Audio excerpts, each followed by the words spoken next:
To object or not to object? That is the question.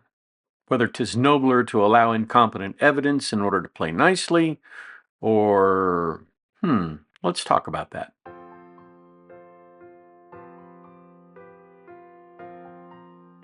Hi folks, Tony DeWitt again with another video on the law.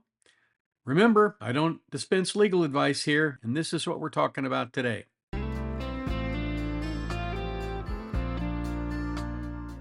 There are two schools of thought on objections at trial.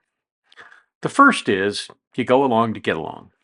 If you don't object to opposing counsel leading an unimportant witness, she'll let you do the same thing.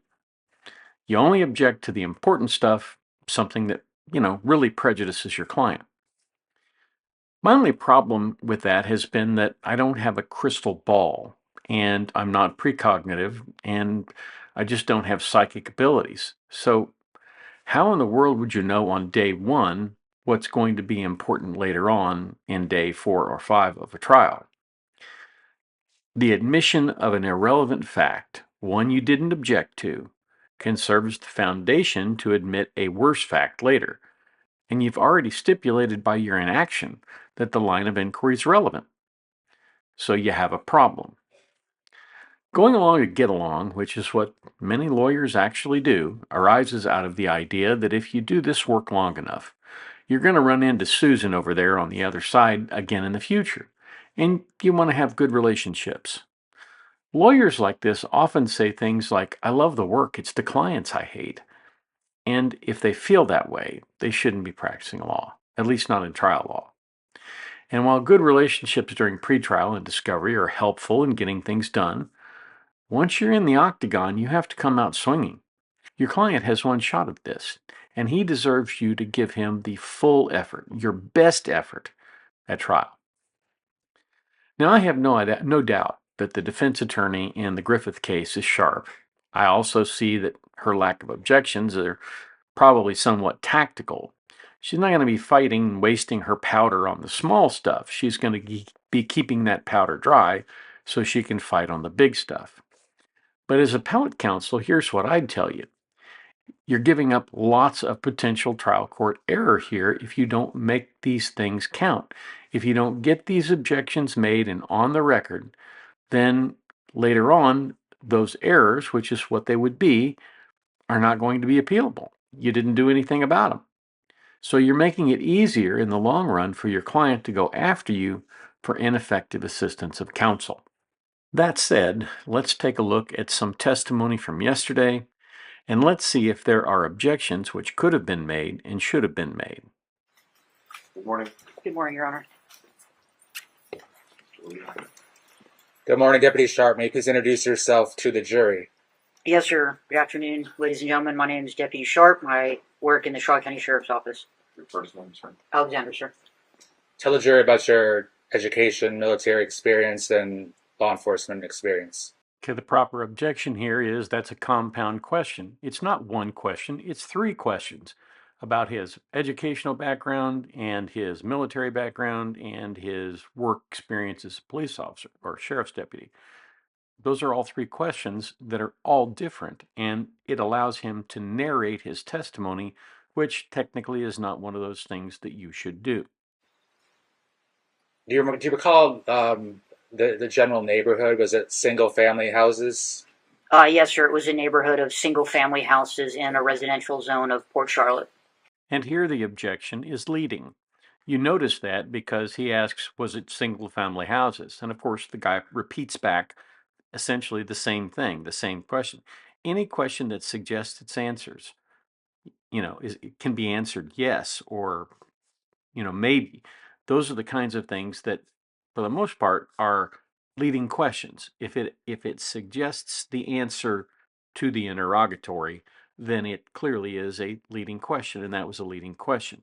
Now, he's trying to lay some foundation here, and it's typical to grant them a little bit of leave in this regard, but this is not a good way to start because it essentially teaches the sheriff's deputy that you're going to tell him what's important and how to testify.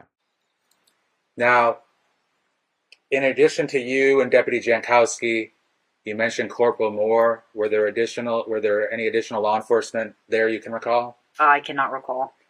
Is it a fair statement that the three of you were doing multiple, excuse me, multiple things, and were each doing your own part of the investigation, and not necessarily all three of you together at the same time? Correct. We were all doing different things together. I was going and getting paperwork at different times to provide the victim, such as Marcy's Law paperwork, as well as victims' rights forms and things like that, while other deputies were doing other tasks on the scene at the same time. These again are leading questions, and the real problem with this is our prosecuting attorney here is dreaming up rationales for why the other officers were not immediately there, and he's basically just using this deputy as a marionette. You know, this is what I want to say, and so I'm going to make you say it by asking a question that allows you to repeat the things I'm saying. This is very clearly objectionable. It should have been objected to already, and it hasn't been. And it could very well be at this point that they're just kind of waiting for, some big thing to happen for them to object to this line of questioning and this way of questioning. But so far, it seems as though that he's doing on day two exactly what he did on day one. Watch. Is Detective Peters Detective Danny Peters with the Homicide Division? Correct. Yes, sir. And did he end up being the lead detective in this case? Yes, sir. Without telling us anything he might have said, did he kind of give you a little briefing of what was going on? Yes, sir. What did you do next? We waited for a search warrant to be obtained for the property. And after the search warrant was obtained, did that give you legal authority to then do whatever you wanted to do to process the scene effectively? Correct. About what time were you there that evening? What time did I arrive on scene? Yes. At approximately 19:09 hours. All right. That's 7:09 p.m.? Yes. Now, what was your first order of business once the search warrant was approved and you took the next step? We started obtaining digital photographs of the scene as observed. Were you able to see both inside the house and outside the house? Yes. And what type of community was it in general? More like a senior living community. It was multiple, mobile homes. Were the homes did they appear to be well taken care of? Yes, sir. Like nicely manicured lawns? Yes. The houses were in order? Yes. I'm sure that at some point, someone who has done a lot of trial work will come in here and say, I'm nitpicking. And maybe I am, but if you don't set the tone immediately at the beginning for the fact that you are going to safeguard your client's rights to a fair trial, which includes making the prosecution ask open-ended questions on direct exam, not leading questions, then are you really giving your client the full effort that your client deserves? And I don't think they are.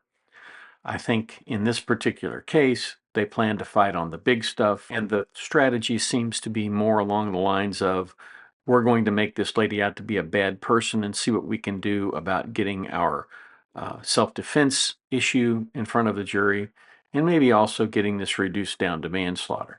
That, I think, is what they're playing for at the end of the day, and as a result, they're just not being careful or watchful about some of these objections. So we'll have to see how this works out in the end. Might be a brilliant strategy, I don't know, but it's not something I would do just because I don't ever cede the field of battle. I always go after the things that I can go after because a lot of times if you interrupt somebody enough with objections, they will shorten their examinations. They will leave things out. They will forget to get things that they should have got admitted into evidence into evidence. And they either have to recall the witness or do something else. And of course, there's ways to object to all of that. Doing trial work is difficult. And I have to say that in this particular case, if I was the prosecutor and I was getting away with all these leading questions, I'd do a lot more of them. And that, again, is a risk for the defense. If you let them get away, if you give them an inch, they take a mile. Any lawyer who didn't do that wouldn't be doing his job. So, at any rate, this has been a sort of a treatise on how not to object, which I think is a bad thing for me to do. But, and again, it may sound like nitpicking. I don't mean it to be. I really mean it to be a call to action for a defense attorney to get up there and do their job and do it well. Now, maybe you wind up honking off the judge and he says, look, this is all just foundational. None of this stuff is going to hurt you. Just relax. And if he does that, then fine. You say, I'd like a running objection, and I won't do any more of these objections to leading questions, which of course the judge won't give you if he's smart. So that's what I have for you today. Thank you so much for watching this video. Thanks for watching my video. If you have a request for me to cover a topic, please send me an email to the address above, and in the subject line put video request. If you have comments, drop them in the comments down below. If you found the content worthy, please consider subscribing. Since I started doing this work, I have always asked listeners to consider doing just one kind thing every day to make somebody else smile or make their life better in some way. Please consider doing that. It makes the world a better place. Now, YouTube has some suggestions for other videos of mine you may find interesting.